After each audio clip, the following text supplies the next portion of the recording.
નમસ્તે મિત્રો, અહીંયા આપણે અમરવેલ વિશેનો અભ્યાસ કરવા માટે ભેગા થયા છીએ. તો સૌપ્રથમ અમરવેલ જે છે એનું વૈજ્ઞાનિક નામ કસ્કટા છે.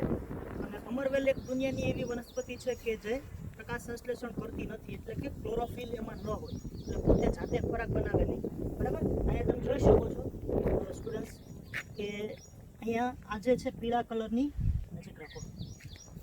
કલરની અમરવેલ છે. બરાબર, અને તમે જોઈ શકો છો કે આ જે અમરવેલ છે એ બીજી વનસ્પતિ ઉપર વીંટળાયેલી હોય, એટલે કે નીચે જે વનસ્પતિ છે યજમાન વનસ્પતિ કહેવાય, કે લીલા પાંદડા ધરાવે, ક્લોરોફિલ હોય. બરાબર, એ પ્રકાશ સંશ્લેષણ કરીને પોતાનો ખોરાક જાતે બનાવે. પણ અમરવેલ છે ને એની ઉપર વીંટળાયેલી છે, તમે જોઈ શકો છો. બરાબર, અને એ પીળા કલરની હોય કેમ કે એમાં ક્લોરોફિલ ન હોય, એટલે પોતે એક ખોરાક બનાવે નહીં અને યજમાનમાંથી એક ચૂસક દ્વારા ખોરાક છે એ ડાયરેક્ટ મેળવે છે. બરાબર, તો આ હતી અમરવેલ અને જેમના વિશેનો આપણે અભ્યાસ કર્યો.